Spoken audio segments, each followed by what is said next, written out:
Hi, very good morning to you. It's Gene from maverickstar observatory. Guys, we've had a very unexpected occurrence take place. I'm going to get to that shortly. Before I do, big thanks to those few people that have supported us yesterday after one of the most important days of our month, really, here at the observatory, where we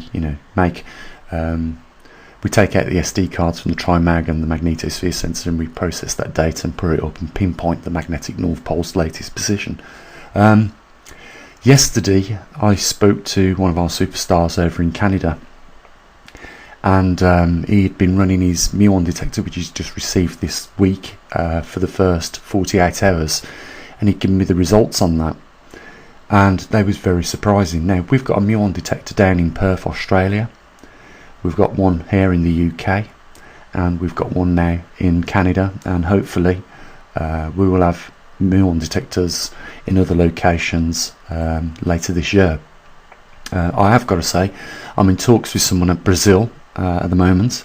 We're in early stages yet. I've got to email him, then have a Skype conversation, make sure he's got the requirements that we want and he's willing to participate in the gathering of our data regarding this anomaly that's taking place. As you guys know, not the grand solar minimum, the magnetic reversal of our planet. So down in Australia, we get very low readings off the muon detector, just above the hundreds. Over here in the UK, we get quite high readings compared to that. They're in the 500s on average every month. But on short analysis of the 48 hours that's come back over Canada, they are getting exceptionally high levels of muons, a lot of radiation. Now, it could be because of a few things, because there are three things that will trigger muons detectors off. First is gamma radiation, secondly is photons, and third is muons. So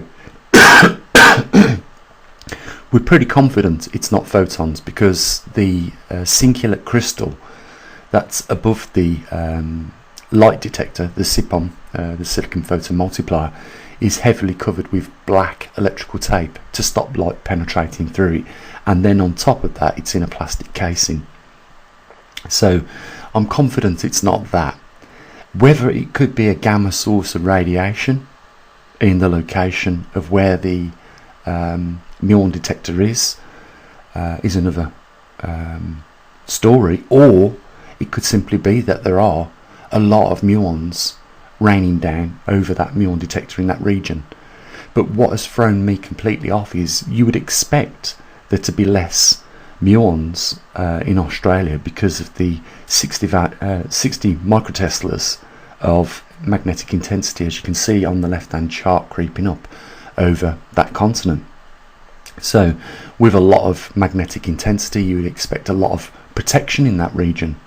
Whereas if you look at where we are in the UK, we're in between the two, Canada and Russia, intensities, and we're in quite a light region, and that would explain why we get 500 muon hits per hour per square metre, because we're in a lightly protected area, very little protection with regards to magnetic intensities.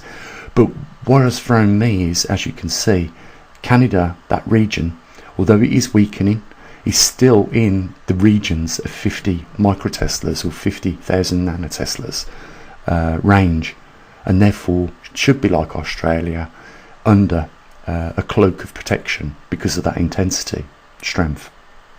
But we are having quite a lot of muons.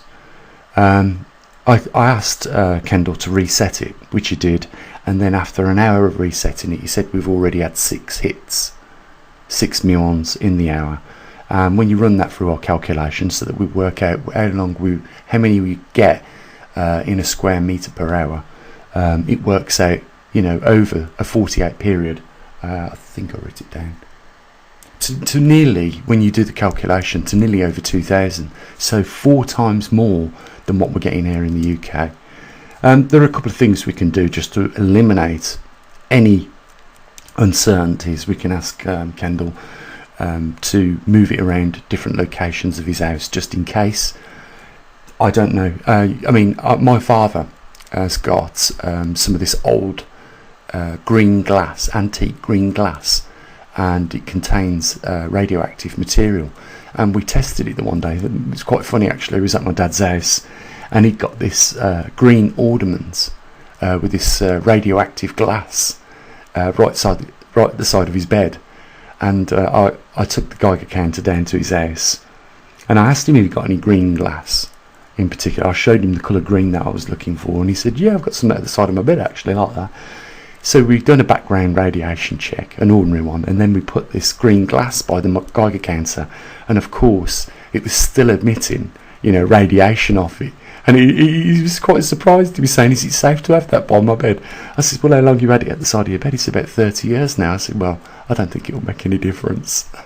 But, we have to eliminate things like this just in case. So, yeah, it was a bit of a surprise. Now, if we ask Kendall to move it around the house and we're still getting high readings, another thing we could do is ask him to send it to one of his relatives just for a few days and see if it is still receiving high levels of radiation or muons.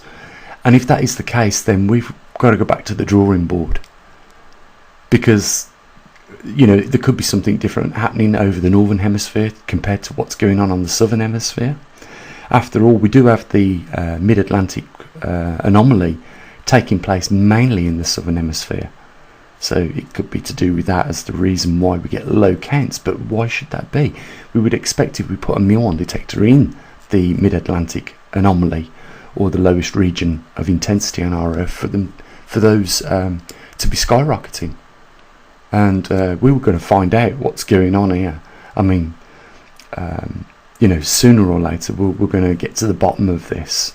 And this is important because, as we get closer to that 40-degree mark, and this answers one of those questions that one of the was in the comment section yesterday. As we get closer to that 40-degree mark, we get closer to the possibility of the Earth going through a magnetic reversal. And the reason for that is based on a few experiments we did, we find that when the magnetic north pole, or the dipole, reaches a total migrative distance of 40 degrees, it then starts to wobble, if you remember, and moves very quickly from the strong field lines, which keeps the magnetic pole moving very slowly, into the weak field lines where it flips. And that's why we talk about the 40-degree mark based on those experiments, and it is really a theory that is yet to be proven. But I don't see any reason why it shouldn't act any different to that, based on some of the core samples that was taken during one of the last magnetic reversals.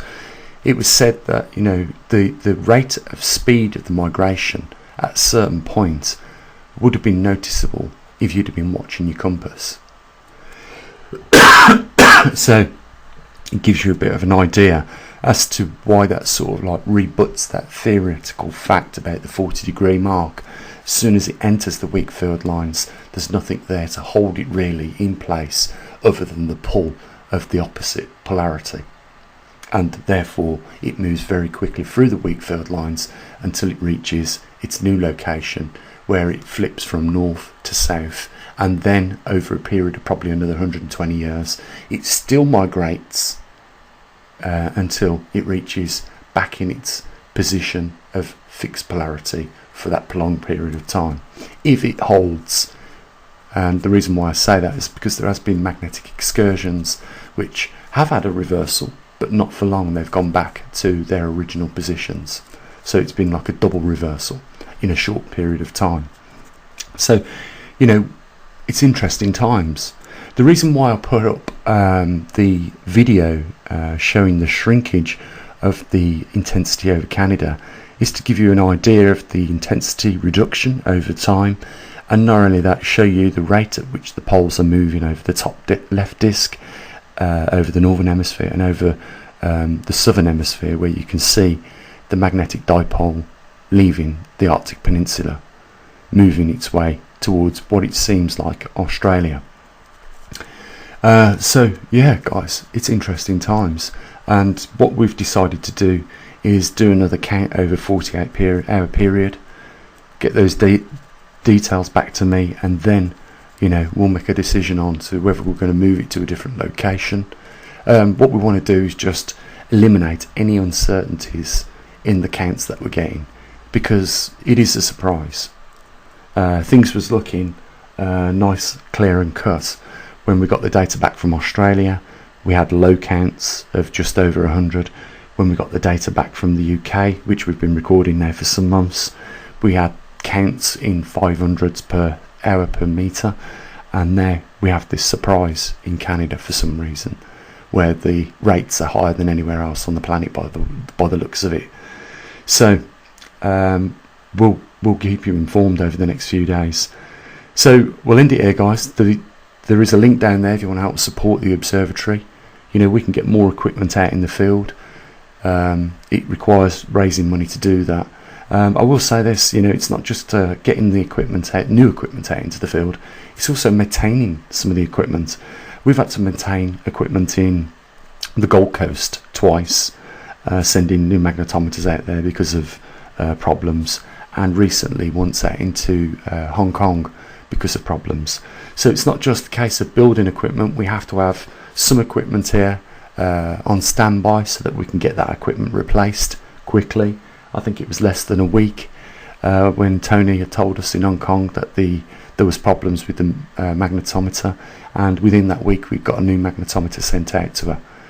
And the only other thing that we're doing at the moment is discussing with this potential superstar for Brazil. If we can get our gear out into Brazil, we really are hitting the road running this year, because we will have something out in the Mid-Atlantic anomaly, one of the weakest regions of intensity, and shortly after sending the magnetometer out, we'll put a muon detector out there as well to find out what's going on.